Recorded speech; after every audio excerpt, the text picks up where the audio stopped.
Due to the ignorance of our host, parental discretion is advised.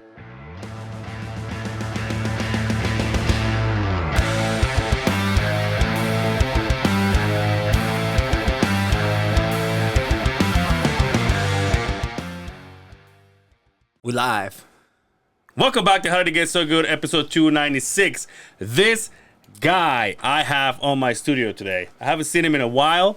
He's been writing music, painting, cleaning cars, taking care of air conditioners in furnaces, and I don't know, he might run for president one of these days.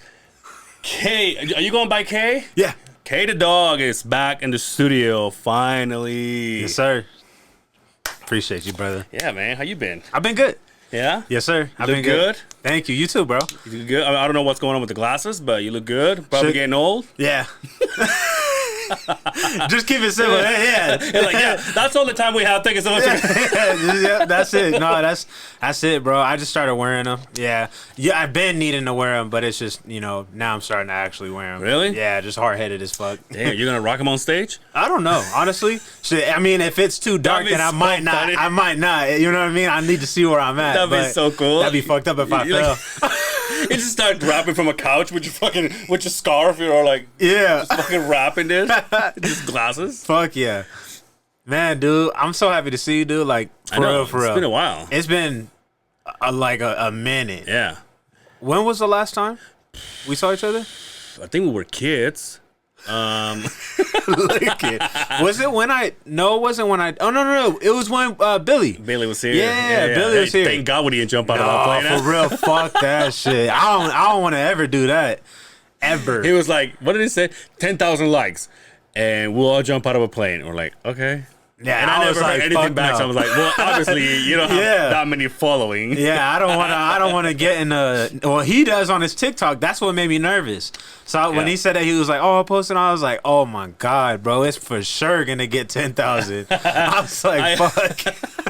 Yeah, I know. I made the bet, and then because he said, "I'm gonna, I got something for the show," and I go, "Okay," and then he dropped out on us, and I was like, oh, you mother! Because you don't want to say no. Yeah. You don't look like a bitch. Oh, I do. I'll look like a bitch. I don't give a fuck. Yes. But we did say yes. I know. We didn't want to be like, in that moment, in that moment, I was like, fuck, my ego, you know what I'm saying? I was like, I can't say no. I walked out of this place, and I'm like, what the fuck did I just do? Yeah, facts. And then I didn't hear anything, and I was like, oh, thank God it didn't happen. I was nervous as shit. I literally was telling my wife, I was like, I'm just gonna ghost him. I was like, if we reach 10,000 likes, I'm just gonna ghost. I'm gonna act like that shit didn't happen. I was like, because she knows me. When I get to a certain height, even with like the HVAC shit, what's nice about the job I'm with now is they have harnesses and shit. The place I was with before, they're like, just carry all that shit up there. So even that, like having a harness and all that shit, at a certain point, I feel like I get vertigo and I start fucking shaking. It feels like I can't stay still. So you have to go. So okay, let's get on this. So we're talking about furnaces and ACs. Yeah. So that involves swamp coolers, I'm guessing. No. I personally don't work on those. Okay. But I've heard of some guys like helping with those, but so why'd you have to get up high? Oh, for let's say I go on the top of an apartment complex, how they'll have the air conditioning, like the condensers will be sitting on the roofs.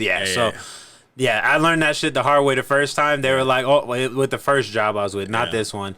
They were like, oh, you don't get on the roof, you fired. So, your choice. So I was like, fuck, no harness, no nothing. So I was like, all right, whatever. I don't want to lose the job, so I climbed my ass up there like I was happy about it. There was one point in time I worked for this company, and they built this building in West Jordan by Jordan Landing. Yeah.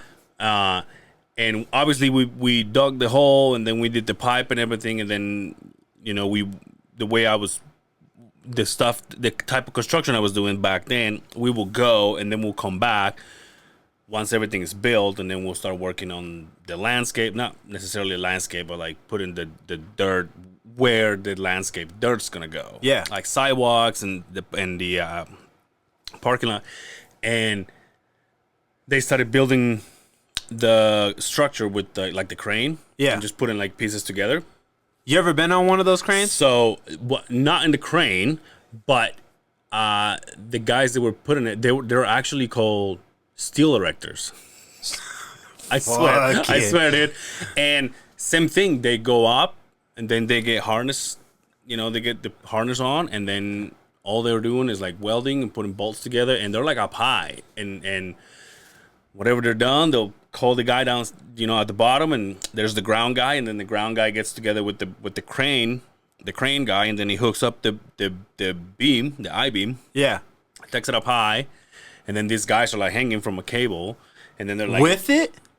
So the beam will come in, and then the way they're hooked up, they will lean back, like it will lay basically in the air, but they're hooked up, right? Yeah. But they will lean, so the I-beam goes in, and then they line it up, they guide the crane, and then they put the bolts in, or they weld it. But there's a point in time you're literally holding yourself from the cable. Fuck that. And I was told, how high up were they? This is like, and this is now when they have something to hold them. Yeah. But even still, so fuck that. Years ago, but it's still like we're talking about. I think that building was, I want to say 5-6 stories tall. Yeah, fuck that. and by the time they're working, it's just the bare bones, right? There's no walls. So you basically go from story to story, and you're just hanging like you just. You just walk. It's just a frame. Walk in the squares. Yeah, exactly. Oh god. There's so no even floor. if you fall, you're falling one way or the other. Yeah. So there's no floor. Yeah, I can't They're do just that. walking on I-beams, I can't do that. Even I'm telling you, even like the ladders are like super sketch. When I'm like shaking, like because you get to the top and no matter what, the ladder shakes. You're a big dude, and I can already see you like it's seriously like every single time. The like guy holding the ladders. What the fuck? Yeah, and I'm not a hard ass. You know what I mean? Like I don't act like a hard ass. Like when I get to the top, oh my god, bro, that's my most vulnerable. I swear to God, I'm telling you, bro. Like when I'm at the top of the ladder, ask anybody that I work with when they see me at the top of the fucking ladder. Ask them how I act.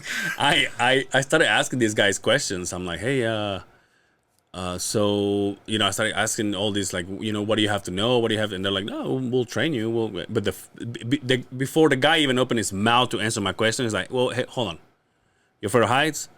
And I go, I don't think so. But I've never been that high to where I look down. Yeah, you know what I mean? Yeah. So then I get to be that high in like buildings or whatever, and I just look down. I'm like, man, fuck that. Were you like fuck that, or are you like fuck that? Yeah, shaking and shit. You know those places. Fuck that. You know those buildings that they do like a pop-up room, and it's all glass. Like they have them in New York and shit. So you're up high. Oh, you're talking like how they had the sphere.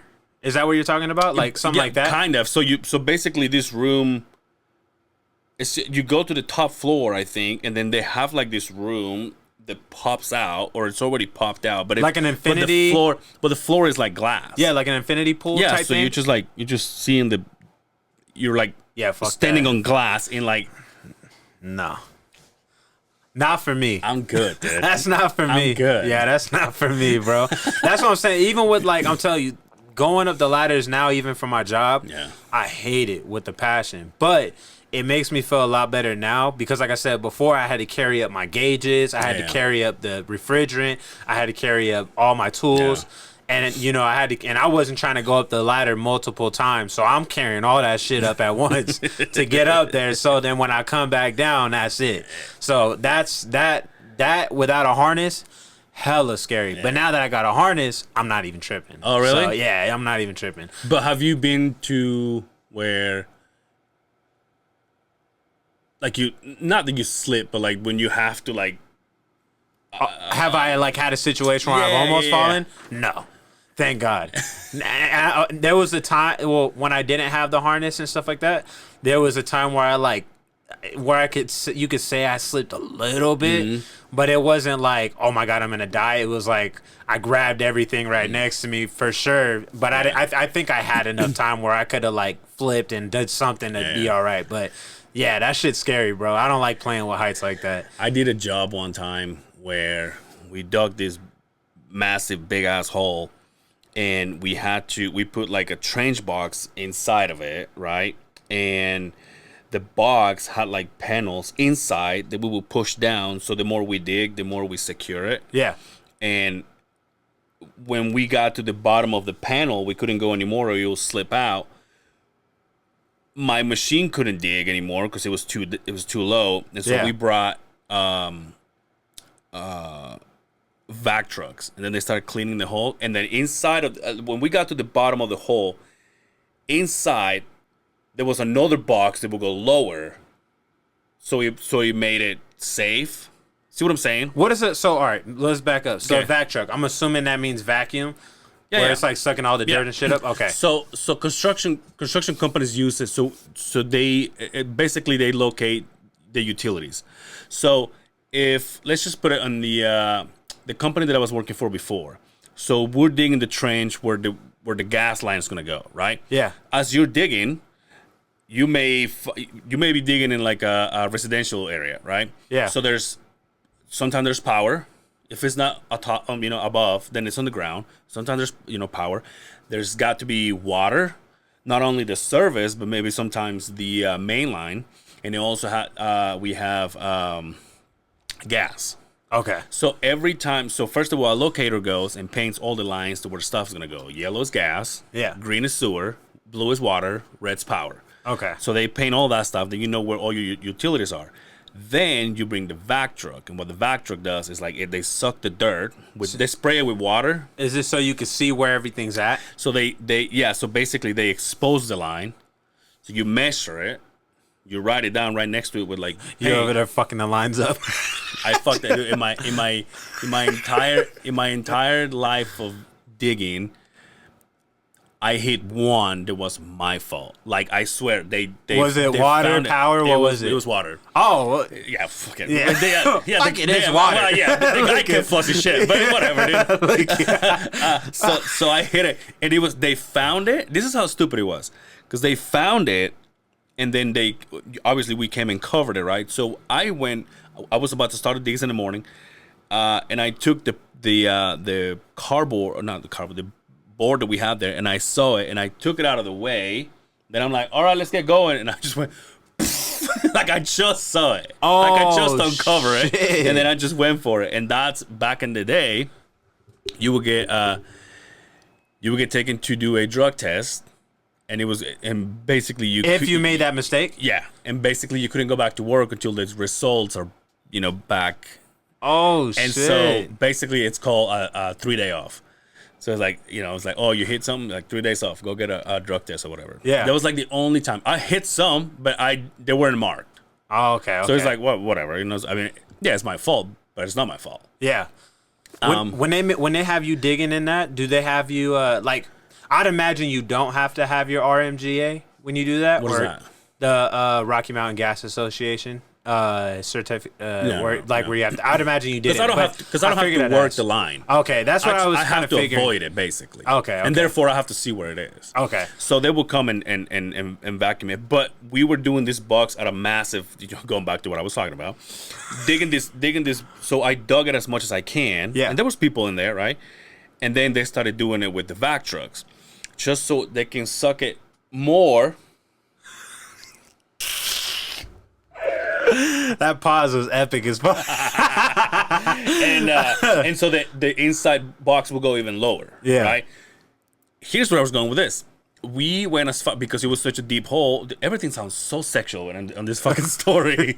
Yeah, the fucking erect machine, whatever the fuck that was. Steel erectors. Yeah, the steel And I'm erectors. putting stuff in the hole.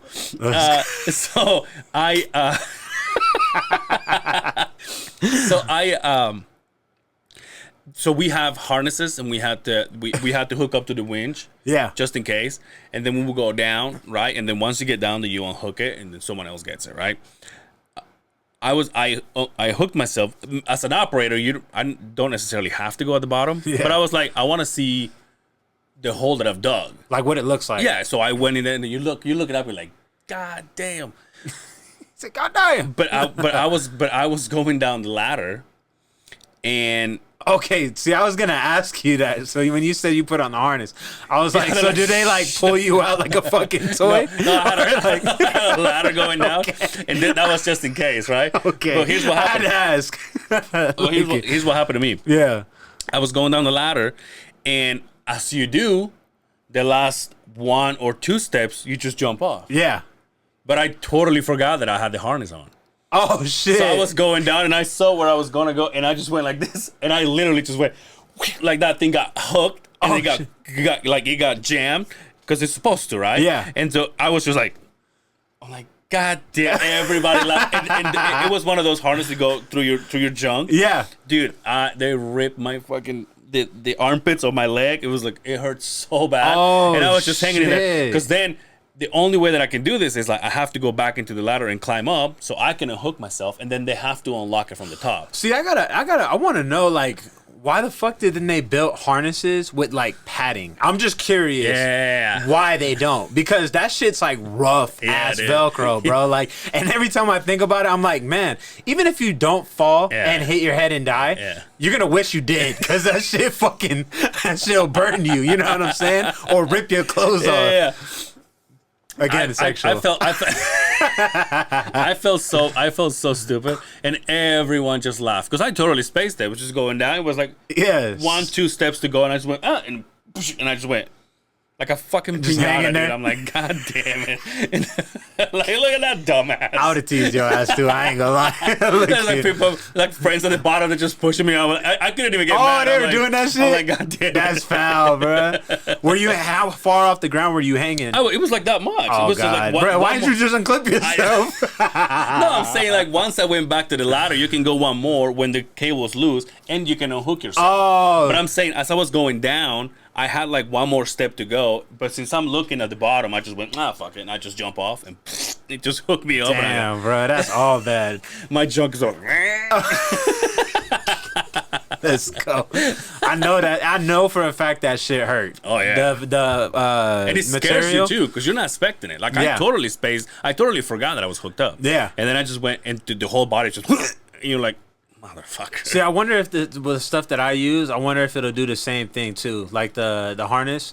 Because I haven't had, like I said, I haven't had a situation like that happen where it'll, tug or anything like that. So I'm curious if it will. Dude, the guy that used to do Justin's tattoos, in fact, I was gonna ask you, is that one on your arm new? which one? The one on the front? This one? Yeah. I mean, I don't know. You know what? I think I remember you saying something about that one. So It looks super fresh and it looks dope as fuck. I was gonna comment on it. So I had it done. One guy started it, and he flaked out on me, and I didn't like what he was doing. So I went to You this gotta- new guy. you Yeah, gotta we put his tag Instagram handle right here. and then I went to this other guy, and he redrew it on my arm. Yeah. And then he did this, and that guy ended up fixing this. He did my Ninja Turtles. Oh, that's fucking sick. And Oh, then- that looks like the OG ones too. Yeah. Hell yeah. That's the only one. That's the only ones that I was gonna get. I ain't gonna get no. You got to get the pink one. The girl. You remember that one? What? That's Yeah. a girl Ninja Turtle. Yeah. What are you talking about? Yeah. And it's on the old version too. You're talking about Power Rangers, dude. No, I'm for sure talking about the Ninja Turtles, bro. It was that one. I can't remember exactly what that one was, but when I find it, I'll send it to you. Nice, But it was nice. it was super. And then rough. he did this, my sneakerhead. Oh, that's fucking tough. That's tough. Yeah. That's fucking tough. Yeah. And he still And has, the ones are the best. and he still has, and he still has this stencil in his wall. Yeah. And people ask for it. So, ooh, can I? And they're like, no, dude, that's because this is my idea and his design. Yeah. I say, what if I put a sneaker as a head, and like a guy, maybe, I don't know, just walking, and then I'm like, maybe let's put a hoodie on, and he's like, all right, let me draw something, and then I went and saw him, he came up with this. My skin is so fucking dry, dude. But I wish I would have done something like that, like something super creative, because I felt real cool when I got this blessed tattoo. I was like, Yeah. oh, I fucking love this. I've seen probably like 5 or fucking 10 other people with the same shit. Mine's clean, the cleanest out of all of them, but it makes me feel unoriginal. Yeah. So Yo, so what I was gonna say, the guy that was doing Justin's tattoos, he was the guy that Dre was producing for. Remember Dre was producing oh yeah, the dude that lived out far. Junior. Oh my god. Yeah, I remember his. Yeah. I don't remember his name, but I remember his tattoo. It was tattoo something. Highland tattoo. Yeah, Highland tattoos. Yep. So he was a, what do they call those guys? He was I think he worked for Rocky Mountain, but I think he was like out in the boondocks when they're working on the Big ass the things. antennas. Yeah. And like the cables go through miles and miles, like in the mountain. Yeah. Like they put it together with an helicopter. And you know what? I helicopter. think I remember him talking about that too, and talking about Did how you ever high go to up his he spot? worked. Yeah. Oh, okay. He was talking about how high up it was, and Yeah. I was like, yeah, fuck that. Yeah, dude. He had to do that. Yeah, that's like I No, don't think they I. make a shit ton of money. I'm gonna be real with you. Even with the money, I don't think I'd do it. Straight up. If somebody offered me like a fucking $100,000, I still don't think I would do that shit. I don't know. You Straight probably up. you think about it though. But I mean, with HVAC, you make $100,000 too. So it's like He's still in the air, motherfucker. Yeah, hey, sometimes, not all the time. And honestly, I think if I asked not to go on roofs, Yeah. they'd probably not force me. Yeah. If I let them know like that, I get a condition when I get to the top. Look at. I just had Billy the last episode, and he was, he comes over here and we bullshit. He's become a good homie of mine, but he was telling me about one of his jumps, and he basically breaks into a job site and climbs up the fucking crane, and they go out and they're doing this in the vertical part of the crane. And they're doing this. Him and his buddies, they're doing this. And the security guard doesn't even know. Because obviously he comes out and he's doing this, but they're up here. And they're just like, Fuck. and then they got to the top, and right as they were gonna jump, it started being windy. So they're like, abort. And they just fucking went back. Hey, you know what though? That's good that he knows when to not yeah. do that shit. Yeah. Because you see a lot of people. I mean, I don't know if you do on your, but my timeline is full of people dying from dumb shit. So I'm always seeing people die from crazy shit like that, and it's like, oh, this person with this many years of experience dies to a fucking, what is it, a base jump? That's what it's called. Yep. Dies to a base jump. So it's good that he knows when to like. This ain't smart. I'm gonna get the fuck out of this. So He makes it sound like every single person in that community is like they're safe before they jump. They look at each other's gear. They're like, all right, let me check your gear. You check mine. And okay, we're all good. And I mean, everybody just takes care of each other, which is it would suck good. if the person fucking hated you. It's all. Yeah, it looks great. Fucking cuts it. Fucking cuts that shit. Hey, dude, why the fuck are you biting on my shit? No, I was just making sure the strap was tight. That's it. It's like, you're good. It's got all the strings in him out. You're good. I have never heard him say anything about having that one guy that is sketchy. Yeah. Because I think it's such a tight community that as soon as there's what is it called? A rascal. Yeah. Guy, or like a radical guy, they're like, nah, you go do your thing. Someone that's pushing the limit and shit like that. Yeah. I don't think it's worth any of that. Yeah. You know what I'm saying? Like, I mean, shit, it looks like a lot of fun. But like I said, heights, that'll Think about it never. though. Like, what if? Obviously, there's the fear, right? But what if? Have you? I'm guessing you've been in a plane. Oh yeah, So you don't but have I that fear? No, fuck yeah, I do. Yeah, when I'm in the planes, bro, I'm like holding on to both. Like, Wait, hold on. But did you? When you went on a plane and you decided that it was terrifying, did you go again? yes, only because I had to. But have you gotten used to it or no? No, not at all. Like I'm telling you, like God honest, if I call my wife right now, she'll tell you, like I'm fucking terrified. Like when I get Really? in plane, oh yeah, I'll fucking put the hoodie on, fucking zip my shit closed, put the headphones on, literally like blast that shit the entire trip, and then I'll hold it if I have to piss or shit. I'm holding it. Like I'm telling you, bro. Like I'm not moving from that seat, and I'm holding on to both sides. I'm squeezing the fuck out of my wife's hand. I'm serious. That's my routine when I get in the plane. I know exactly what I'm doing. The first time I flew, I've told this story here before. It was like my first time ever. My mom had done it, and then we did it to come here. We came here and visited in 2000. Yeah. And it was my first time flying, and then I kind of freaked out because my mom bought 3 seats, 2 together, 1 4 seats back. So she sat with my little sister. Yeah. And then you're like, hey, Go in the back, dude. I was like, are you fucking, like, this is my first time? I sat there, I was freaking out. I started talking to the guy. I'm like, hey, what's going on? Like, the guy right next to me, so nervous as dude? fuck. Oh, yeah, dude. And I'm like, I'm actually kind of scared. You know, I never flew him before. And he was like, oh, my hand. Yeah. He said, oh, really? He said, really? He said, can I get another seat? This guy's about to piss himself. Oh, and so I started talking to him, which is like, I'm like, you know, I just never flown before. And I was like 17. Yeah. So the guy's like, oh yeah, no worries. And then we started moving, and then we went to the runway, and then we started taking off, and I was like, I started seeing, like, you know, shaking, and everything was like, holy, like, the speed, everything was just new to me. Yeah. And then I turned to the guy to talk to him and get distracted. The guy's all He's fucking out. He's out. He's so used to it. He's like, oh, we're fine. It's my time to fucking relax. Yeah, I was freaking out. That part especially fucks with me. And I love it now. I think taking off for me is way worse than landing. Yeah. Personally. Both of those are the most dangerous parts of it. Yeah. Right? Like flying, most of it.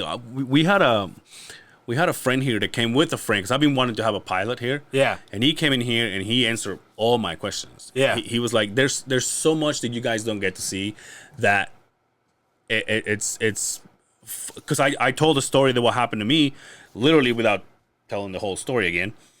I went to Mexico, and then on the way back, our flight was delayed because our plane hadn't gotten out of the shop. Yeah. And you're like, so you're gonna give me a fucking like a plane that just got out of the shop? Like, yeah, like they just got fixed? Sketch. Like, yeah. But talking to the pilot, he says, well, do you want to fly in a plane that's not been that hasn't been checked because it's good, or you want one that's like, oh, it just barely came out, like they just looked at everything? Yeah. And you're like, okay, that makes sense. But then we started going, and then the pilot said, oh, I'm sorry, ladies and gentlemen, well, we're taking a little bit of time because he says one of our engines won't stay on. And at that point, I'm like, oh, so when do we get the fuck out of here? Yeah. Right? And the guy's like, we'll take care of it, don't worry about it. We'll do this. I'm like, at that point, I'm like, well, I don't want to be here. Yeah. And obviously 100 and some people, right? I was like, let's get the fuck out. Yeah. And that took forever, and like that made me feel a little more fucking nervous, desperate and nervous. And to then get the fuck out of there. And then the guy said, we're good to go. We're gonna start the engine like manually, basically, and then we will keep it running, which is it's just totally fine, but it's just gonna be louder while we sit here. It was like, what, dude? Like, no matter what you're gonna say, you're not gonna make me feel good. And so at the end of the day, right when we were about to take off, the person that I was with is like, look at this. And I look, and dude, there was like 2 ambulances, 2 fire trucks, and also like service trucks. They basically blocked the plane, and we stop, and all I see is sirens. And next thing you know, this motherfucker goes, all right, we're good to go. And I go, wait, what?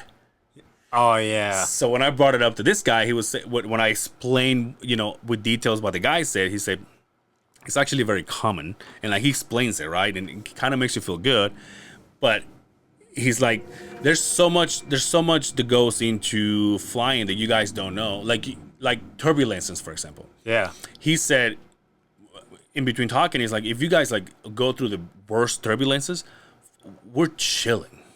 We're like, this is nothing.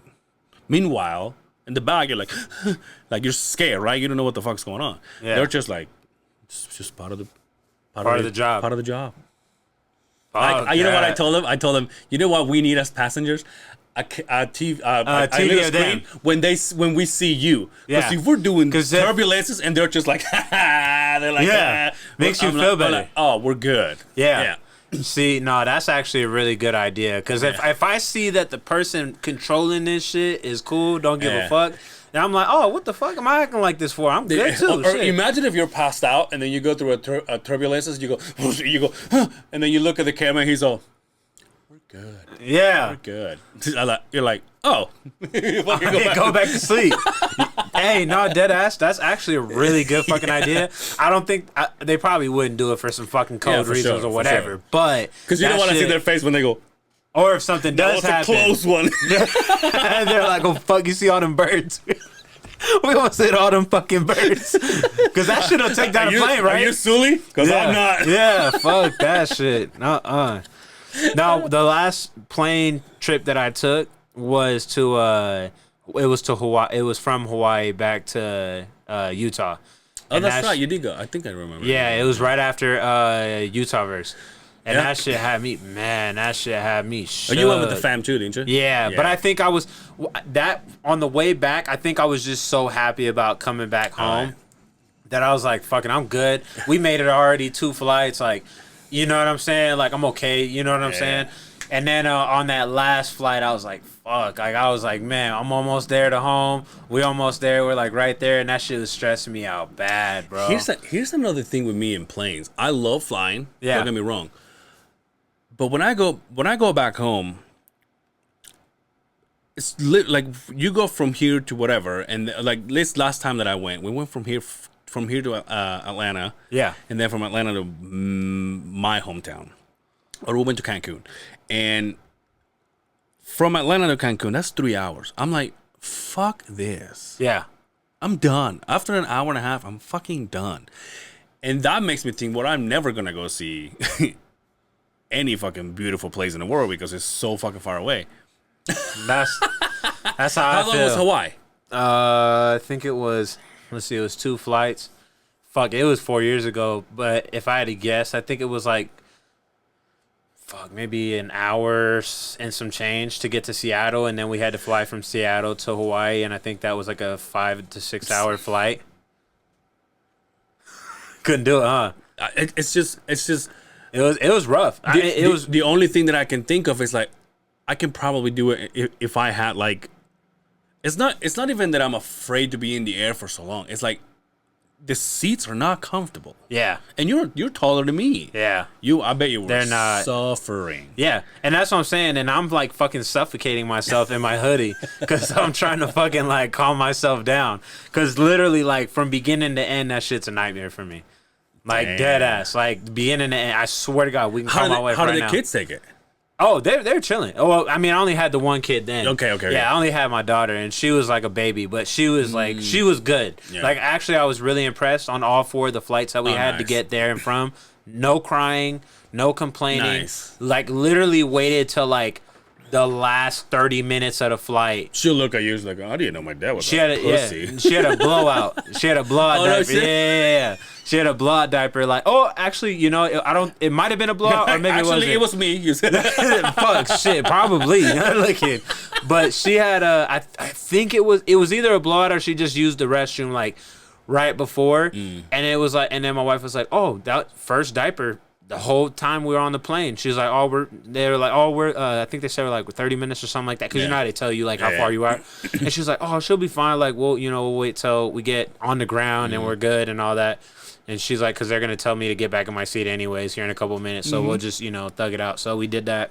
Thug it out. Yeah. And she was cool. Like, you know, my daughter was really good about the plane. Yeah. And she's still really good too. Nice. Like, I don't never hear, you know, no complaints, no nothing. And so, yeah. Yeah, that's a good ass kid. You're surrounded by girls, huh? Yeah. Oh, I got one boy. You got one boy. Yeah, That's yeah. right. I got one boy now, finally. So 2 girls, 3 girls. 2 girls, 1 boy. 2 girls, 1 boy. Yep. And the wife. Yep. Dang, you guys still live in that place? Yep. Nice. Yes, sir. I got out of there. I got out of Brian's. I bought my own place. Oh, you did? South No, Jordan. you didn't tell me that. Yeah, South Jordan, baby. You happy? Yeah. Oh yeah. Dude. South Jordan's nice, bro. Yeah. If I had to live in 2 places outside of where I'm at right now, it would either be definitely South Jordan. I've already told everybody that I know that's like my favorite place. That I service when I'm going to do like tech work and stuff like that. And then Fruit Heights. Oh, okay. Fruit Heights, fucking gorgeous. I love Fruit Heights. Yeah. So I wanted to live in That's Ross up Park. north, isn't it? Yeah, it's up north. Yeah. It's I think it's by Kaysville, if I remember right. Okay. I think I could be wrong. Justin just bought a place. He did? He bought a huge place. I mean, obviously he has a big family, right? Yeah. I mean, not really, but the house that they were in, it was so tiny. Yeah. And he's like, dude, I have 2 vehicles. I have one vehicle in my garage. And I know you said he has the RV. And he has the RV and he has all that stuff. You need space he for has that the side shit. by side. He's like, so he's been looking for a while, and we were there last weekend for the fights, and it's a beautiful place. He has a beautiful home, and yeah, he's so happy. That's good though, because I'm telling you, like waiting right now with where fucking house prices are at, it doesn't look like it's gonna go down anytime soon. West Point, dude. Yeah. West Point. 53 minutes from my house.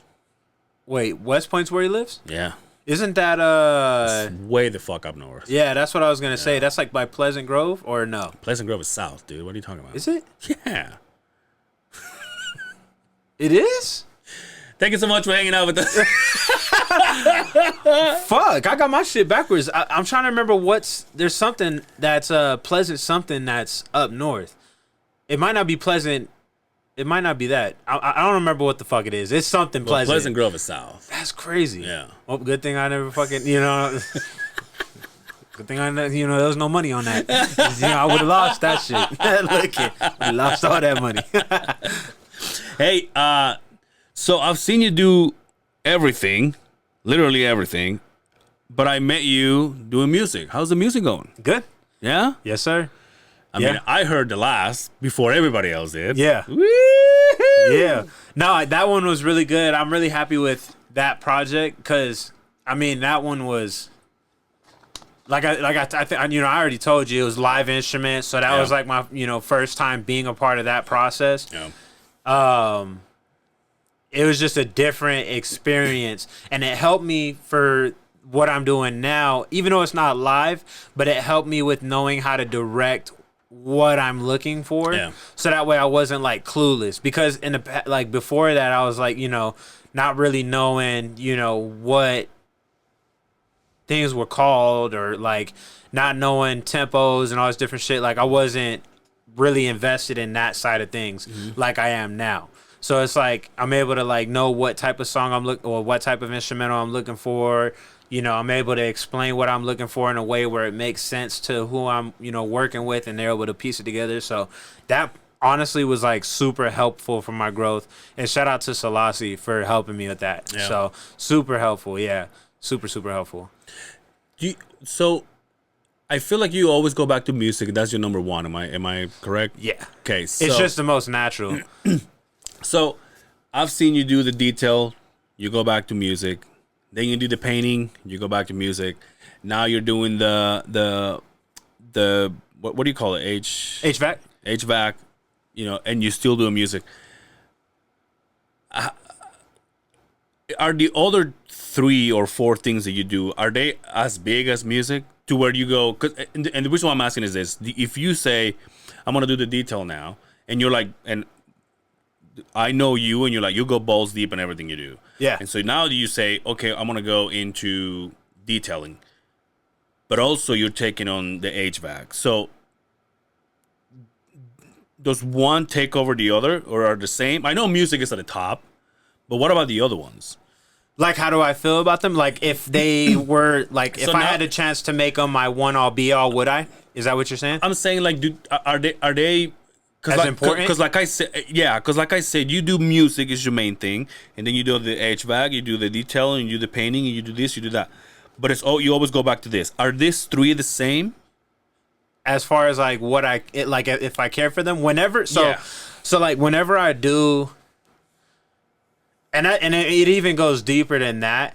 Like when you're asking that, like I was actually the person that I told you about, that I was talking to about when they had mentioned all the different things that I do, and how they were proud of me for doing that. Like in truth, like a lot of that, and even my wife knows, like we talk about it like openly to like like so I can vent about this shit. Is like a lot of times I'm escaping like shit that I'm going through. Okay. You know what I'm saying? Like mentally. So like when I put myself in a position to try something different or something new, like you're right, I do give it my all. Like you know what I'm saying? Like, and what I mean by that is like I'll fucking get on videos, I'll find professionals and have them help me learn how to do shit. or I'll put myself in that environment to understand like procedures and how it works, and I'll adopt that for when I'm using it on my own. So like, you know, when I was doing the detailing, I worked for a company before I did that, where I was detailing semis, and I seen how much they were making from it, and I was like, bro, what the fuck? Like, I was making like $12 an hour doing that shit for them. And then when I was working on the actual detail, I'd make like 22. And it was cool. Like, you know, like I wasn't there to be rich or nothing like that. I was there to like just take care of my family. Yeah. And that wasn't doing it. So I ended up leaving there. But before I left, I learned the procedures. I learned what chemicals they use. I learned what's not good to do, what's good to do. And when I left, like I left really good. I was really good at what I was doing there. So I was getting praised. Things were good. So I left and I was like, I'm going to just do it on my own. And then once I seen I could handle semis, I'm like, I could do a fucking car, bro. Like, you know what I'm saying? Like a semi is a big, like it's a house. You know what I'm saying? So I was like, I can do a car.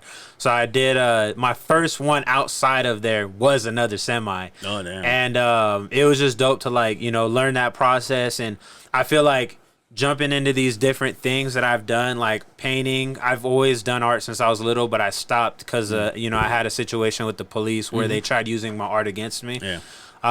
So like that was kind of like getting some control back over like, you know, some trauma and shit that I was going through. So all these different things that I do are to help me be better in learning to adapt. That's the reason why I like doing so many different things, is because one, you know, mainly I'm trying to escape shit. And then two is I really do like learning new things. And so if I could put myself in a position where I can like dedicate all my time and energy to something and bring what I've learned from that back into music, which is always like, you know, I could be more professional. I could, you know, organize my stuff like this, or like, you know, you go to some places and you see how well they treat people and you're like, oh, you know, I can implement that into music too. So like everything that I've done in one way, shape or form has helped me with music. Like even with the detailing song that I did, like I got hella like, man, people like were hating like a motherfucker when I was talking about the idea of making that song. Like, what are you going to talk about, wiping windows and shit like that? So I was like, man, fuck y'all. I'm just gonna make this shit, and I'm gonna show you like, you know, you can make a song about cleaning shit and it'll sound cool. So I fucking made it, and it sounds great, and I'm happy with it. And then, you know, it's just opening up my horizon to different things, because when I do end up making it in music, I want to have other things that I can have interest in. Where I have some experience too. Like honestly, if I was to get like an advance, I'd honestly probably start up my own HVAC company.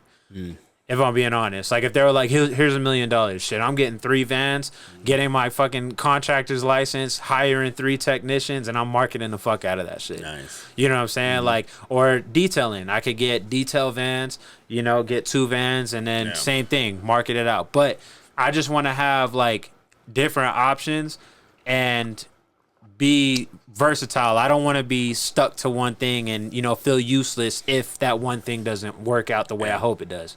So that's why I like doing different things. It's more, you know, deeper than that, but that's kind of like surface level, like why I like doing all the different shit that I do. I think it's also remarkable to know that I always think of you and I always think of Dre, because you guys are so busy. And on the other hand, your spouse, your significant other, they're just there to like, hey, we'll back you up. Yeah. We're not, I mean, it's not, obviously I don't know the details, right? Like I don't know what's your schedule like or whatever, but it's fucking crazy. What I see is like, this guy is busy. The spouse needs to be okay with saying, well, he's doing this for us. And there will be time for us. Maybe there's not too much time. Maybe there's not too often times. Yeah. But there'll be time for us. But for now, he's doing this for us. And like I said, I see you and I see Dre. And I'm like, oh, damn. Like, if you... I think it would be different if you didn't have that support. Oh, fuck yeah. Just saying, like, if you were married to someone says like, hey, bitch. Yeah, like what are you doing? Yeah, like are we? You know what I mean? Are like, we not? Do we mean something to you? Yeah. Are we gonna go out? Are we gonna? And that's what I be telling my wife too. Like, you know, through everything that I do. Like, you know, I always make sure she knows how much I appreciate, like, because it is like, bro, for me to have to like take a step back from being, you know, to just do all the shit that I'm doing as well as I do what I do, like, I'm pouring fucking hours into this shit, bro. Like, when it was the painting, bro, I was painting to survive. I was selling those paintings. That's how I was, you know what I mean? Like, I was like, this is something that I didn't plan on doing, but it's the only fucking thing I could think of right now that's gonna make us some money, and I'm really fucking good at it. I love it. And how can I get better? How can I make original pieces? So I would sit all fucking night, bro. Like, I stay up till, like, and I still do this shit with everything I do. And even with writing, I still make time to write every single day. Like, I'll go up and I'll stay up. Like, my wife can, you know, she can test, you know, what's the word? Where testify, or is it, what's the word? You know, she can vouch for it. Yeah, she could vouch for like all this shit. Where like I'll stay up till like 3, 4, fucking 5 a.m. and get like 3 hours of sleep, like today. You know what I'm saying? And it's because I'm trying to learn something to be better. Because I know the more skills I have, the more opportunities my family has. And the reason why I do all these different things too is because I want my kids to know they have options. Like, you know, I see my dad work one job his whole life, you know, tried chasing his dream late.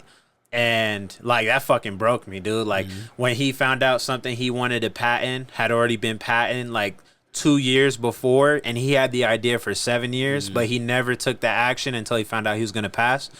Then he wanted to, you know, chase that. It just made me realize, fuck, bro, like, if I don't start doing different things and trying to find out what I, you know, what I like, nothing that I've done like stands out more than music. None of it. But every time I do anything, like whether it be the detailing, you've seen it, you know, when I detailed your truck, like, I'm like, when I'm a detailer, I'm gonna be the best fucking detailer there is. You're not gonna find somebody better than me. If I'm HVAC, I'm gonna study up and be as good as I can be. And you know, the new coworkers that I have, they can attest to that. Like, the last 3 weeks, I've had to take some really big fucking tests that meant if I didn't pass, I wouldn't be an HVAC tech. And so I fucking study these, you know, 300-page fucking pamphlets, books, to, you know, get ready for 100 question, you know, tests where they're 4-part tests. If you don't pass each thing, then you don't pass. So it's like when I'm doing anything, I want to give it my all. And like, so you passed? I passed. Because we were supposed to do this yesterday. And then you call me, it's like, yo, by the way, not only I passed my test, but they're gonna send me out in the field already. So we're like, I was like, yeah, dude, I mean, we'll do it tomorrow. It's no problem. So it was nice to, like, you know, because the job that I was at before, like, you know, they made it out to be like, you know, it's rare that I run across people that are just, you know, ignorant, where they'll just, you know, throw shit out there. But they were like, oh, like, you're not smart enough, you're not this or that. Like, I had a manager that was on my ass like that, trying to tell me this shit. And I knew it was so I wouldn't leave that company. It was because I was making them a lot of money. They didn't want me to leave. And so I ended up getting with this company where they're like, look, we're going to get you certified. We're going to get you this. We're going to get you that. We want you to know how to do the job first the right way.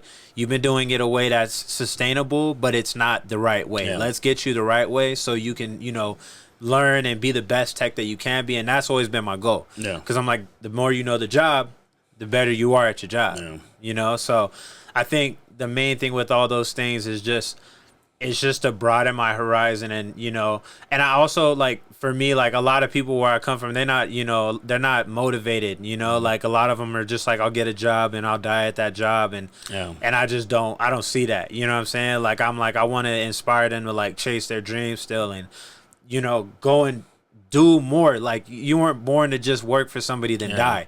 You know what I'm saying? Like, your life means more than that. You know what I mean? You could help people, inspire people, make other people's lives better just by pushing yourself a little bit more. You know what I'm saying? And then at the end of the day, it's just gonna help you. That's kind of like where I was when I took this office job, because I've been doing what I did, running equipment, for like close to 20 years, maybe 20 years. And at one point, I started seeing a few of my peers, a lot of older gentlemen that were doing what I did, and they never got out, and they're okay doing it. But bodies breaking down and shit. I'm looking at it, I'm like, they can't stay straight. you know, they're hurting 24/7. They're like, you know, like terrible health, and I just go, I don't know if I want that. Yeah. Like I don't know if I want, you know, be dealing with the cold and the heat and the rain and the snow, and it's like, fuck that. Yeah. So I did the move, and it's been tough. Don't get me wrong. It's been probably the most challenging thing I've ever done. Because you've had to shift your whole mindset, huh? Just because I was so used to jumping in the machine, and I could do it with my eyes closed, right? Because that's like, it's like riding a bike. When it's your everyday thing, then it's like, oh yeah, I know what I'm doing, and just sit there. I'll get this done. You know what I mean? Yeah. But then I jump into this, and he was like, and Justin, shout out to Justin. He's my direct boss. I'm his assistant. He's you know, and that's what he told me from day one. He's like, you're gonna be drinking out of a fire hose. Yeah. Like, and it's a lot comes at you, and it comes at you once. And nowadays, when you think about it, I'm at the point right now that, and don't get me wrong, I still think there's a lot more that I need to learn. But when I put things on the table, I'm like, okay, so for 2 weeks out of the month, I have control of the entire machinery fleet, over 200 pieces of equipment that move on a daily basis. Hey, that's a blessing. And about 180 people. That's a blessing. That I have to, you know. And the reason why I say that, and not to interrupt you, I apologize, but the reason why that's a blessing is because knowing the kind of person that you are, bro, like, I couldn't picture being, no, for real, like, I'm serious, like, I couldn't picture anybody better being in, you know, control of that many people and that much machinery. Yeah. And it's because you care. Yeah. That's why it's a good thing. That's why it's a blessing. Is people that are good people deserve to be in positions like that where they're controlling things and maneuvering things because you're understanding. Thanks, man. So that means a lot. But, you know, and every now and then I get the phone call when, you know, it's like 3 o'clock. You're kind of getting not used to, but you're kind of getting ready to, like, all right, let's call it a day. And then someone's like, hey, just so you know, I have this person. Called out. I don't need them tomorrow. Oh, so okay. Find a home for them. And you go, what? Because, you know, I'm their manager, so I have to look after them. And so I'm like, oh, okay. Like today, it was so funny. I went to a couple job sites today. I was out of the office all day, and I went to this job site, and I see people, you know, cutting some concrete or running some equipment, doing some asphalt. So I was like, kind of like the things that I'm used to, right? And it's kind of hard for me. Part of my job means to go out and mingle with the people, you know, and ask them like, hey, did you do this procedure? Did you guys, are we wearing all of our safety gear? Are we, you know, like that kind of person.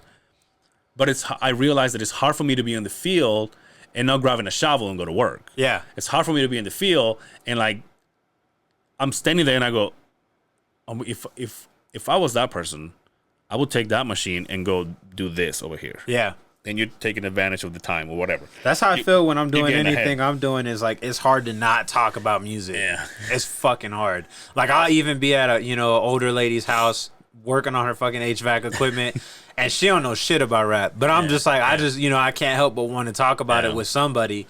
And so I feel for you on that. Yeah. But that just means you love what you do. Yeah, for sure. You know what I'm saying? And it's like, it's hard for me to just stand there. Yeah. I'm like, if I want to be here, might as well help a little bit. Yeah, let me get some gloves or a shovel or something. And today they cut some concrete, and whoever was taking care of that kind of like walked away, left the other guy there because he wouldn't take care of other things. And then I already said bye. I'm like, hey, I'm leaving. I was gonna go to another job site.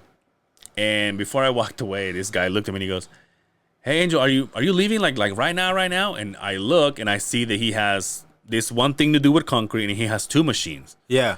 And I go, you need help? And he goes, yeah, is there a way you can, you know, get that excavator and push the concrete into this bucket and I'll take it? I'm like, yeah, for sure.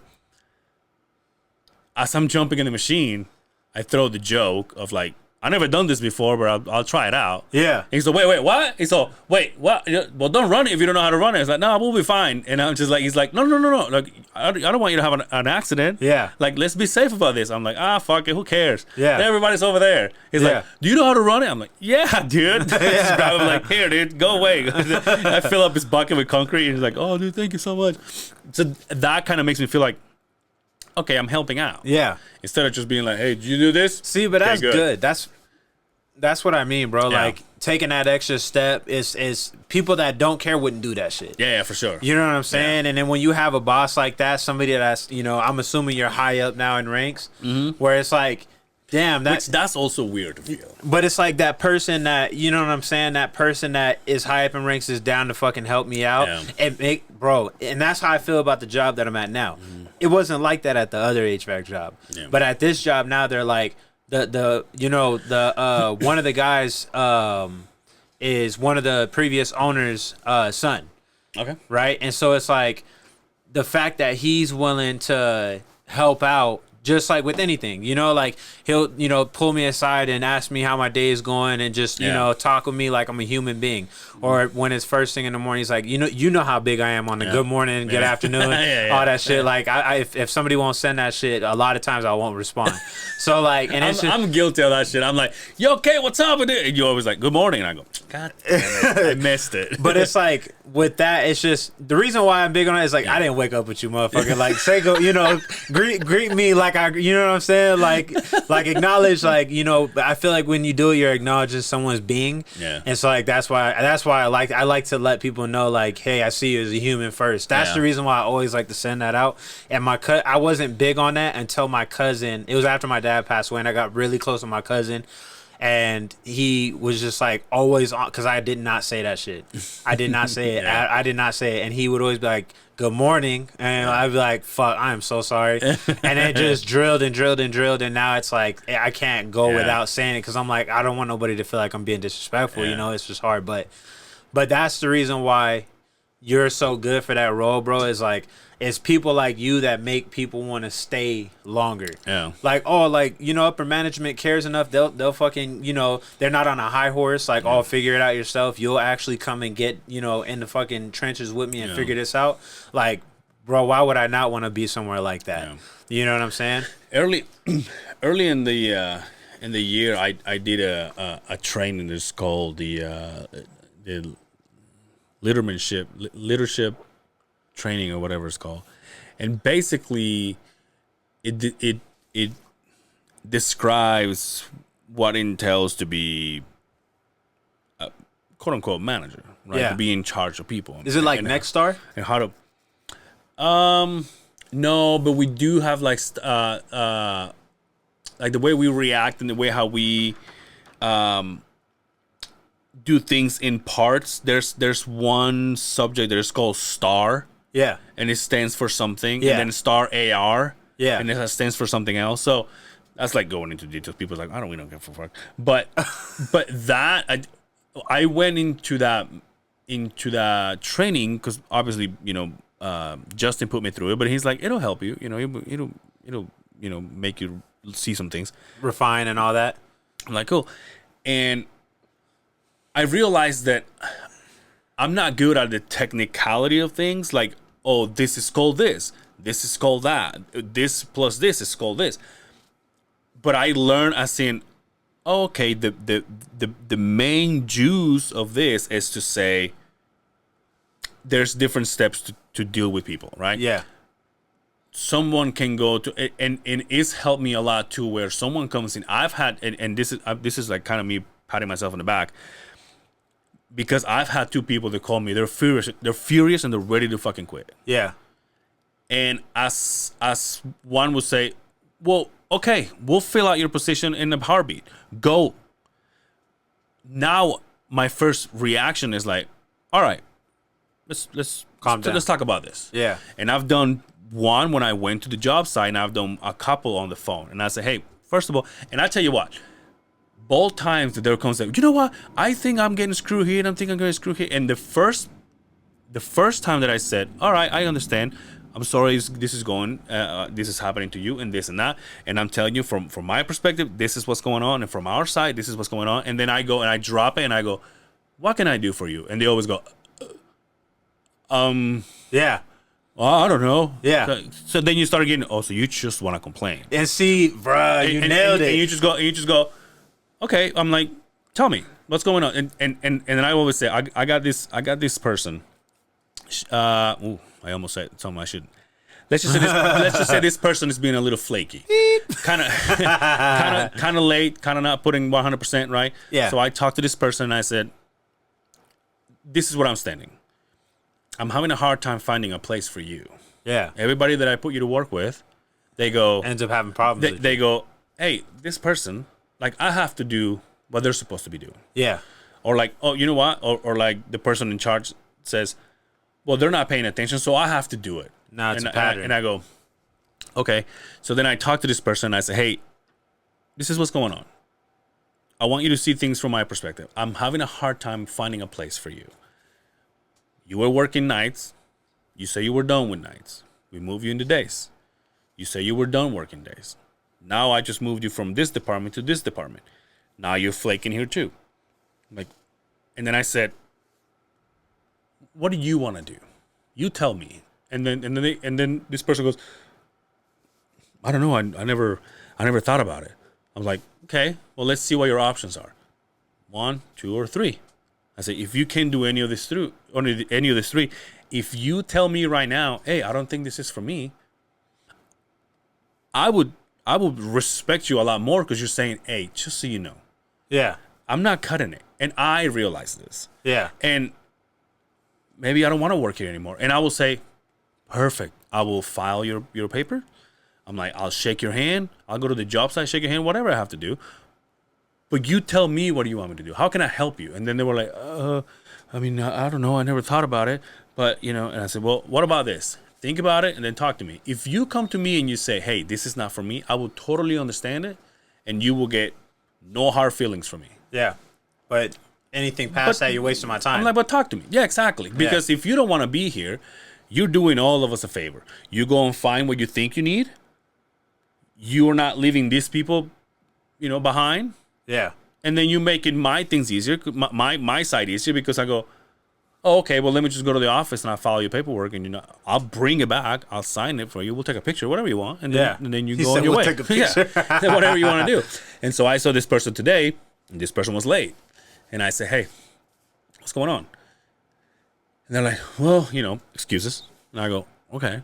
Well, remember you and I had a conversation. So the fact that I'm already reacting this way, I go back to those lessons and I go, that's where that comes from. Yeah. Same thing with the other guy. Oh, I feel like this and that and this and that. And I go, okay, well, I'll take care of that. I'll make this is bothering you. I'll make this as easy as I can for you. With the rest of you complaining, tell me how can I help you? Yeah. What do you want me to do? And I'll do it right now. And they always go, oh, fuck, I don't know. Yeah. Like, okay, so it's not bothering you that much. I mean, are you thinking of making a drastic decision here? And he goes, no, not really. Okay, so now we got that out of the way. Whatever we're gonna deal with is gonna happen. Yeah. And I'm not gonna say, for example, right? I'm not gonna say you're fired, and you're not gonna say I fucking quit. Like, we know that we're both gonna win at the end of the day. All right, let's put things on the table. What's going on? And all that stuff comes from those fucking lessons that I took. Yeah. Yeah. And Justin always says, this is a good cop, bad cop kind of thing. And he's like, I'll be the bad cop. It's fine. I go, okay. But and especially me being the bilingual one, there's the majority of the people, they're not going to talk to him. Yeah. They call me and they're like, hey, what's going on? And I go, oh, let me try to help you. What do you need? You know what I mean? So that right there is it's all from that training. It's crazy. And see, being in that position has helped you learn shit that you probably wish you would have known way fucking sooner in life, right? Yeah. And that's the reason why I like going back to it, doing all those different things is because they've helped me grow so fucking much. And just by chance, I've lucked out at more often than not. I end up with a mentor, somebody that's able to teach me some shit that I never fucking would have thought of. Yeah. And then it's like, holy shit, I feel like I just read fucking 20 books from this one person because they helped me learn how to manage my feelings. They helped me learn how to manage people. They helped me learn how to sell, which in turn helps me with selling my music, right? And it's like not a forceful, like manipulative thing. Like I don't have to, like how Dalton Jensen talks about empathetic selling. Right, I don't know how much you know about that with what he's doing, but you know, selling with empathy, you know, like making what, you know, pushing with empathy, you know, pushing with empathy versus like, how can I get this person to do what I want them to do? Yeah. You know what I mean? And so it's like, it's helped me learn how to, you know, present my music in a less like in your face, you know what I'm saying, type of way where people are more receptive to it. So it's like a lot of these different things have, I feel like, given me an edge and an advantage in different ways. And I feel like there's still so much to learn, and that's why I love this shit. But that's like, you bringing that up is like the perfect example as to like how to explain like why it means so much to me.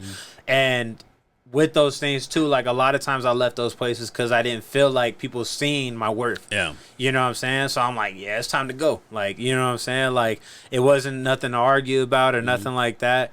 But with somebody like that, that's in a situation like that, you know, they know what they want. They just don't. That the communication, I feel like, is fucking. Yeah. It's just not a thing anymore. Yeah. And it's helped. Probably it never has been a thing, actually. It's helped me realize where the problem is. If someone comes and they're like, hey, this and that and then there's a couple of things that I say, and then they respond to that, and I instantly somehow there's an instinct in my head that goes, okay, he's not fired. He's not quitting. Yeah. And I go, you're just complaining. And then just I go, need somebody to complain to. And then I go, oh, we're gonna be just fine. Yeah. And then I go, okay. And I haven't raised my voice. I haven't done anything. I've always been like, hey, first. And one of the things that this training teaches you is like, when they come and they're like, this and that happened there and this happened here. The first thing you say is like, well, first of all, I'm sorry that this is happening to you. Yeah. And they just escalate. They just go, I wasn't expecting all these blessings right now. Yeah. I'm like, well, I saw it on K's arm, and I had to fucking, you know, I had to drop it out. And that has helped me a lot. It's crazy because, again, I was taking the training, and I go, oh, okay. Now, again, it's the teaching is very technical. Yeah. Everything that you do has a word, has a meaning, has a way to do things. I just took it as what it was. Yeah. What the training was when I said, okay, this is what the gist. Basically, the way my dumb mind took it was like, okay, maybe I just don't go when someone goes, hey, you know, this and that, and then I don't go, well, guess what? If you don't like it, just fucking go. Yeah. Like, no, I would say, oh, well, hey, I know. Hey, I mean, especially me coming from the field, I'm like, listen, I've been there. I know how it is. I'm sorry. It sucks sometimes. I get it. But, yeah. Hey, but you know what? What can we do? Tell me, how can I help you? Do you want more help? You want more machines? Do you want some time off? Yeah. I'm like, just tell me how I can help. Let's put a plan together. Yo, I swear, it's amazing how they go, well, I never thought about that. I'm Could just ask for help. I'm like, just crazy. Just tell me. But but like, let's sit down and talk. Especially people that come into my office, they're like, well, this and that, and I go, I'm like, yeah, sit down. This is gonna take a minute, right? See, and the thing is, you doing that helps beyond them being at the job. Yeah, you know what I'm saying? Like, I had employees like that all the fucking time. Yeah, you just especially in sales. Yeah, I'm not getting enough money. Like, okay. Well, let's go. You know, let's go back to let's go to the numbers. Let's go to the numbers because numbers don't lie. They'll tell us what we need to find out. Okay, so it looks like we're missing some steps in the procedure. What's going on? What do you not like something? Explain to me what the problem is. You know what I mean? You always put it on, and you always kind of make them tell you what the issue is. How they're lacking. Yeah, I've noticed that too. When you talk to somebody and say, "Oh, okay." What happened the day that and they go, well, I was late. I'm like, oh, okay. Yeah. I'm like, why, was there something going on?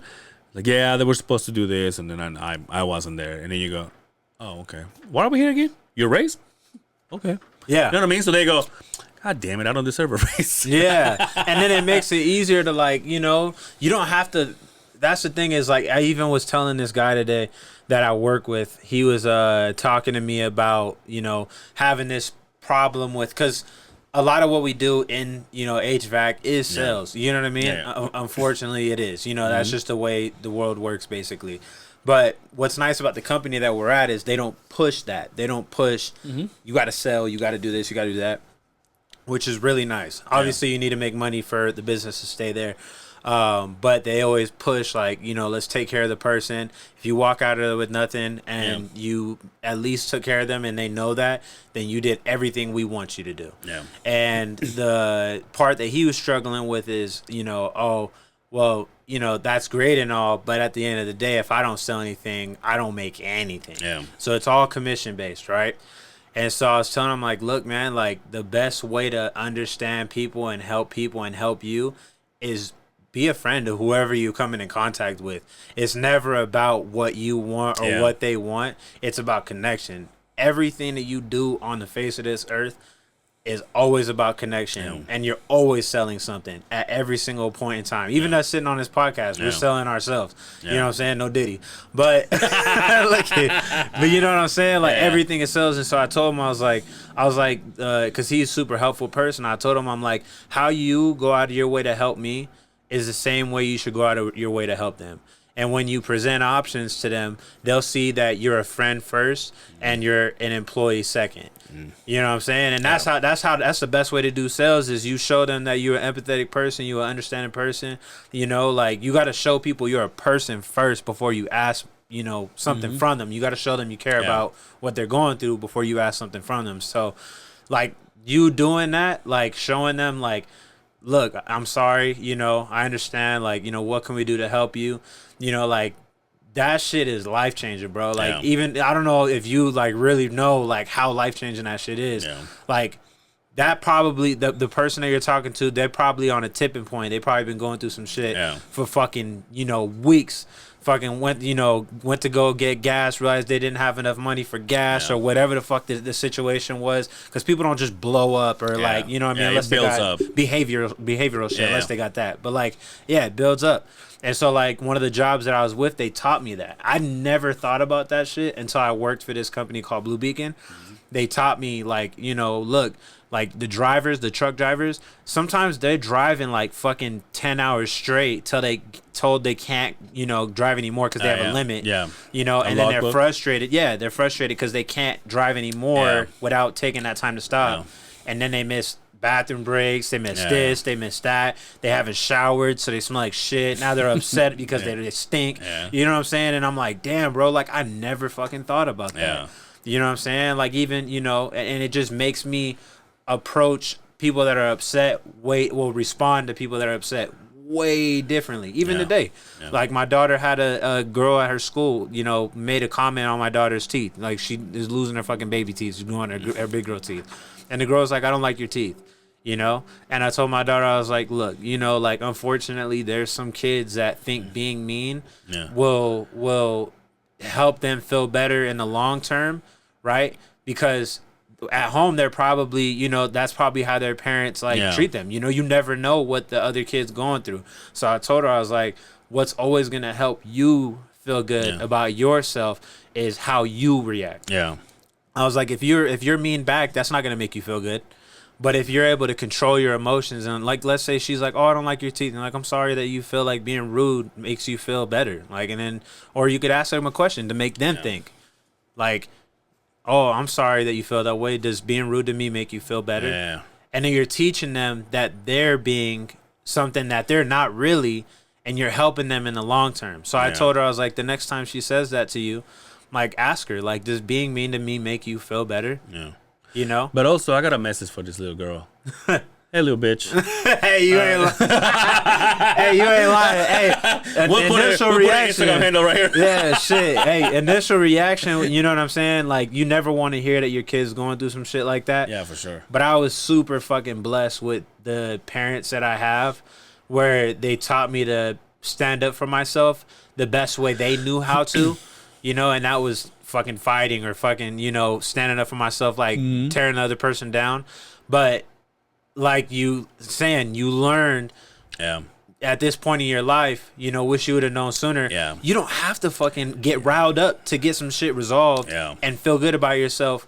You know what I'm saying? And teach the other person, because you'll feel better teaching them. Yeah, for sure. Like, you know, you don't have to act like this. I'm not, you know, we're not those type of people where we don't care about how you feel. We care about how you feel. We want you to be, you know, want you to feel like you're taken care of. Because if you feel like that, you're gonna do a great job. It's gonna help us, and then obviously it helps us help you more. We give you more jobs. You have more opportunities. This guy that I was talking to, he got to a point when he was feeling a little left out. Yeah. And I just went and I said, hey, let me tell you, and this is literally what I said to him. I said, let me tell you something. I know for a fact that in my department, and by my department, I meant Justin, me, and our boss. Yeah. I'm like, in my department, I know how valuable you are. Yeah. Like, you used to be at the top. Some things happened. You kind of went down a little, but we know you can run this machine, this machine, this machine. You can also be a labor. Yeah. You can also do this. You can run jobs. You can do this. We know that you're valuable. that you're a valuable player of this thing. Yeah. I'm like, so before I say anything else, just know that we know this. Yeah. Therefore, we'll do whatever's in our power to accommodate you before you say, hey, fuck this place, I'm out of here. Yeah. And when I said that, he was like, no, I mean, I understand. I mean, you guys are, thank you so much. And I mean, I left. I drove all the way to Linden to talk to this guy. Linden's in the south, not, like Pleasant Grove. Hey, before we go, I want to bring out something that you've been doing. You've been writing every day and posting it. Yeah. Where is this coming from? I can't remember whose podcast I was on, but I want to say it was Fonzie's and them's podcast, the Lake Talk. Yeah. I'm pretty sure that it was their podcast, and it was like 2020 when we had this conversation. Mm-hmm. And I told them that I write every day, and they were asking me why I don't drop often. And I was like, I just feel like, when I have my time to like focus on my, best shit, I could do that. Even though I feel like what I'm posting every day, like, I feel proud about everything that I write, because I know it's actually coming from a place that, where I'm trying to help people. But I really like taking my time, because I feel like it takes people time to learn, to learn and digest what you're saying. You know what I'm saying? I don't throw face value music out. I throw shit that makes people think. I don't make dumb people music. I make people, music for people that are intellectual. So, like, when we had talked about that, they were talking about, like, they were talking about how, they've seen some people do music often and on a regular basis, and, the quality wasn't there in what they said or whatever. And I was like, I could do it every day. And then I can't remember if they were like, oh yeah, like joking, or I can't remember what exactly the context of the situation was, but I thought about that, and I'm like, you know what? Like, I've never fucking actually showed anybody that I really do write every single day. Yeah. And so I'm like, of course nobody's gonna fucking believe it. You know what I'm saying? Yeah. So I was like, fuck it, I'll just go, like, you know what I'm saying? I'll just do this every single day. I stopped for a period of time after, I think it was like my 36th video. I did 36 days straight. So I stopped on my 36 because I had my big ass test coming, and I had to practice, because I'm like, they gave me a week to figure that shit out. So I'm like, fuck, if I don't study this shit, I'm taking it again. And if I fail, then I have to take it one more time. And if I fail that time too, then this shit's gonna start costing me money. Yeah. It's gonna be 150 every time I take that shit. So I was like, I'm just gonna study my ass off, and I still write every day. But setting the camera up, putting the light up, doing, you know what I'm saying? Setting this shit up is not easy. Yeah. Making sure everything is working like it's supposed to. You know what I'm saying? If you miss one little thing, you're not gonna stop thinking about that shit. And so for me, it was like, all right, I'm gonna study as much as I can, focus on that, get back to the videos here and there. But I now am piecing together some shit where I can make the videos way better than what they've been, because the quality visually has been fucking irritating me. I know people love it. Other people love it. They haven't complained about it. But for me, I can't fucking stand it. So, like, I'm like, what can I do to make the quality better on the video? What I'm saying is good. The message I'm giving is good.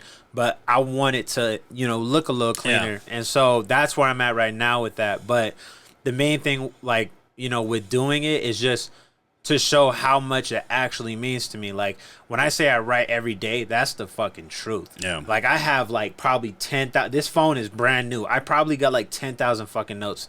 And between this phone and the one I had, like, of just writing. Even if I don't plan on doing anything with it, I'm, like, trying to prime my brain to, like, stay in that creative mode where I'm like, okay, like if I need to come up with something quick for example, right? Like I had somebody pay me for a feature, and you know, like I when somebody pays me to do something, I'm fucking on it. Yeah, you know what I'm saying? So like I had somebody pay me to do a feature, and I jumped on that shit like that because I want to show, you know, my professionalism, but I also am like, I want to do this shit timely. You know what I'm saying? Like I want to be, you know what I'm saying? Yeah. Like I want to be in a position mentally where I can like give somebody something really good in a short time frame, so that way they're satisfied and, you know, I did what I was supposed to, and, you know, I'm working towards what I ultimately want. Because it doesn't make sense to me how people will say like, oh, I want to be a rapper, but it's like, okay, but you don't want to work on this shit every day. Like, how do you expect to maintain when you do get that opportunity to perform in front of all, you know, however many different people when that song does blow up? Like, are you just gonna fucking drop a song every 6 months and lose your flame? You know what I'm saying? Yeah. And so it made me realize, like, doing this, like, I gotta do more. You know what I'm saying? Like, I really do have to do more. So did you have a number of how many you were gonna do? I think I'm gonna do 100. I think I am. But I'm not really tripping off of doing like a set number, like honestly, because I don't want to get to 100 and stop. You know what I'm saying? Like for me, that doesn't make sense to like go to 100 and then, all right, everybody who's appreciated this shit, you know, I told you I'll do it. Yeah, you know what I'm saying? Yeah, so like now you know, it'd be cool to still have 100 videos to go back and listen to or whatever, but I want to do it where it's like, it's quality. I'm dropping it once a week. Cause like what I realized is, bro, people couldn't fucking keep up. You know what I'm saying? Like people are like I swear to God, like I could pull up fucking messages right now and people are like, bro, I'm so sorry, I'm working. Like I've been trying to keep up with your videos. I fucking love them so much. It's like, but I can't keep up in this and that. And I'm like, you know what I'm saying? Like I know I could drown the fuck out of, you know, the timeline with my shit. I know I can. Like, and it could be, and it'll be quality shit too. Cause I care. Cause I really do care. But I feel like if I do it once a week, then I could really like, I'd rather give it 3 days of my time to one verse and drop it and know that like I fucking poured my heart into this one fucking verse. Yeah. Excuse me. And it's quality all the way around. I'm happy. And then, you know, do that. And then people can keep up. You know what I'm saying? Versus just flooding the fuck out of, you know, the timeline. And like, it's not that I'm worried so much about what other people want. It's just, I also have a family too. You know what I'm saying? Like my wife was allotting me a lot of time to be able to do that.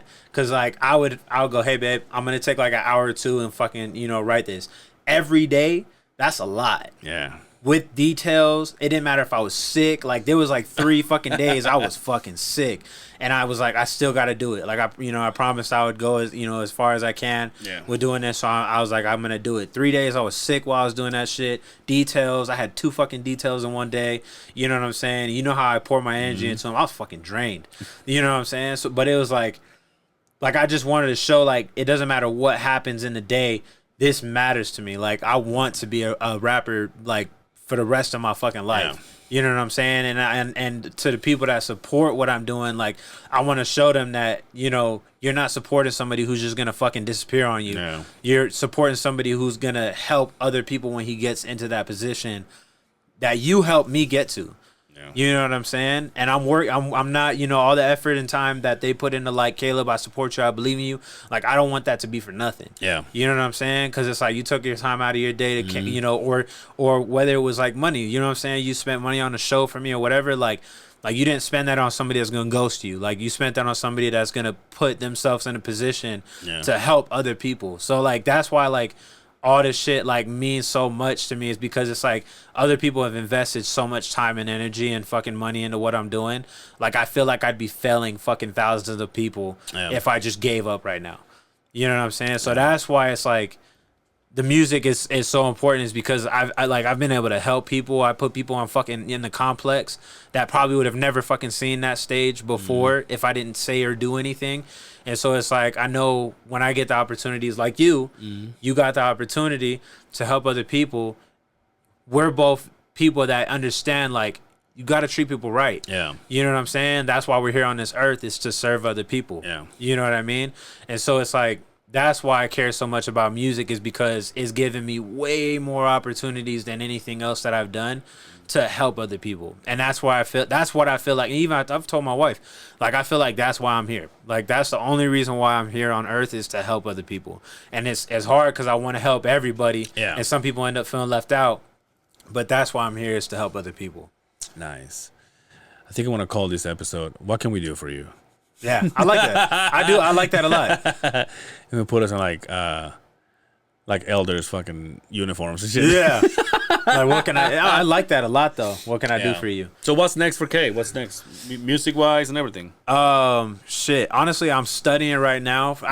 I passed all my tests to be a licensed tech, but there's a certification. It's called a NATE certification. I don't know if you're familiar with that or not, but it's like a nationally recognized certification that you can get for HVAC. So that's one of my main goals right now. If I can accomplish getting that, that'll be huge for me.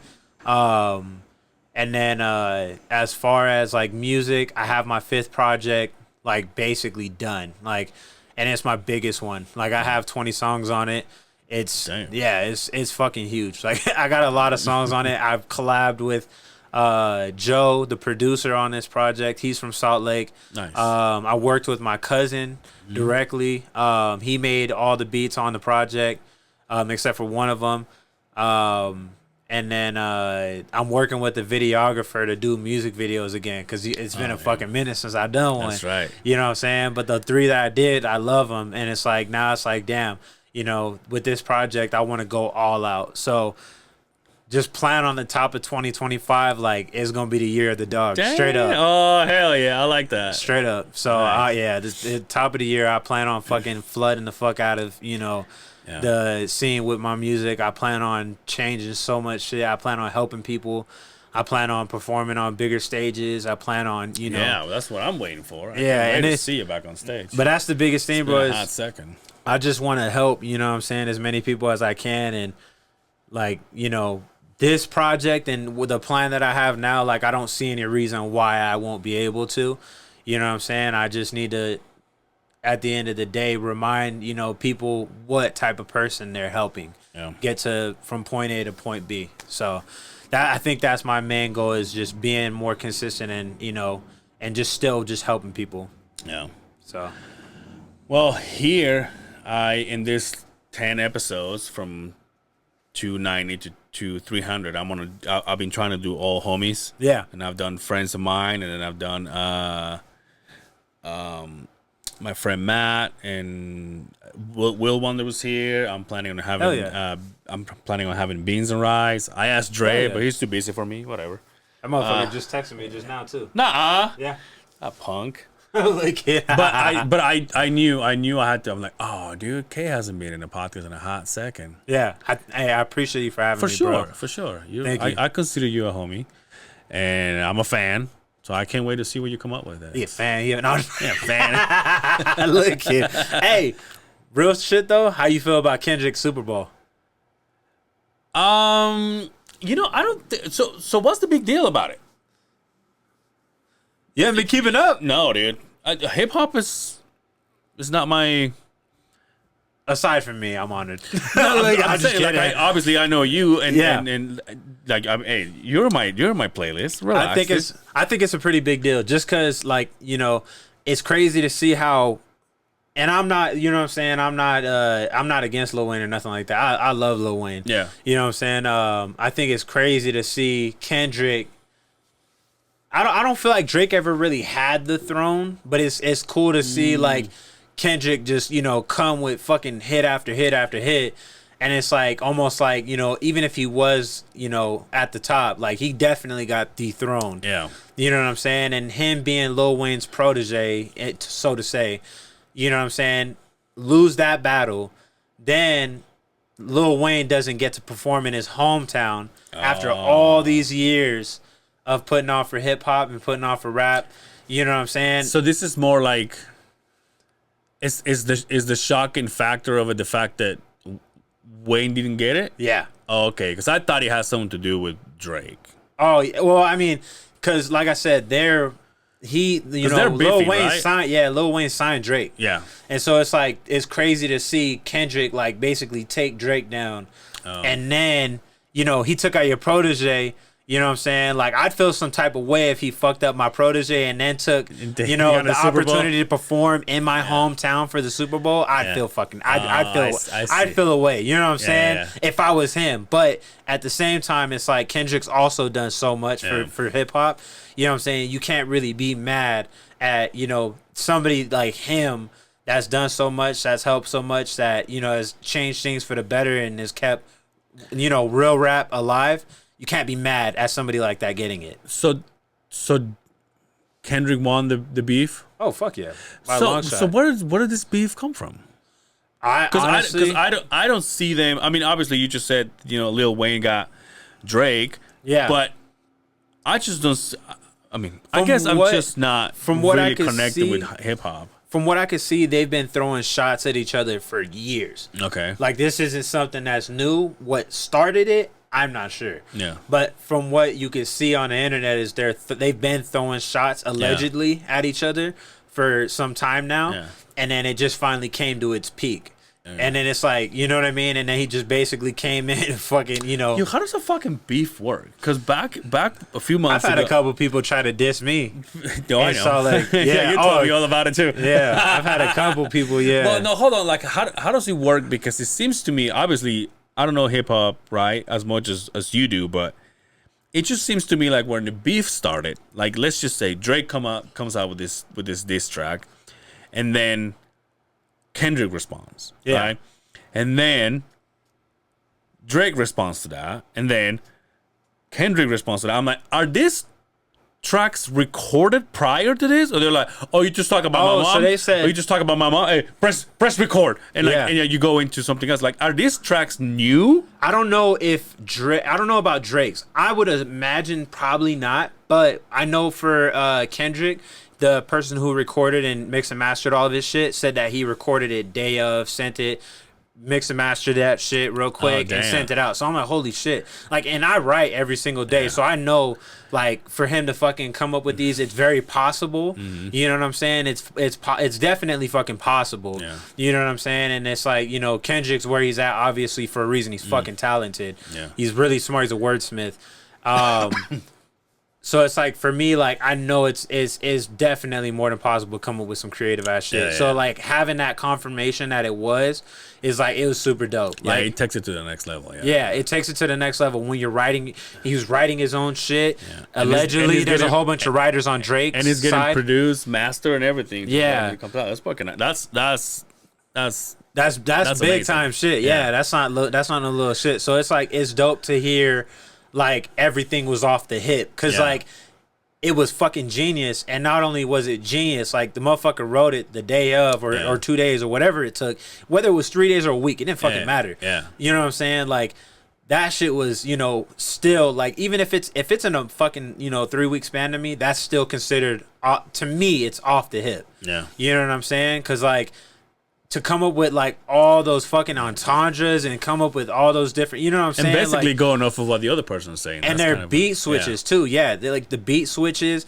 the fucking cadences, the lyrics, the how the entendres, like everything, the analogies, all that shit is fucking insane to me. Like, and it makes, like, someone like me that actually tries to go for that every single time I write. Yeah. It makes me appreciate his side of shit way more. Cause it's like, bro, like, you have to really appreciate the art of what rap is to fucking do all of that in, such a time frame. Whether it was a day or a week or 2 weeks or 3 weeks, like, to do it like that in front of that many people with that much fucking, attention on you, like, that's not no little feat. That's some big shit. Yeah. So, yeah, I got nothing but praise for Kendrick for that shit. I've always been a Kendrick fan, but I'm happy he fucking came out on top of everything. Well, I would say, man, just let me know when you're in the Super Bowl halftime. Hey, show, shit, right? bro. Let me know. Yeah, all the podcast homies are gonna be there, straight up, dead ass. All right, well, this is your camera, dude. Tell everybody when they can find you. So you can find me on Instagram, YouTube, TikTok, anything. Just by looking up KTHADAWG, and appreciate you guys for tuning in, Hell yeah. hanging out with us. This is fun. You can catch this show, How Did It Get So Good, on Instagram and YouTube. You can catch me, Ange Cervera, on Instagram. And I can't thank you enough, man. Thank you. I appreciate you, brother. We did it out of just like spontaneous. Yeah. Yeah. But anyway, thank you so much for hanging out with us. Road to 300. This is 296. This has been How Did It Get So Good. Thank you.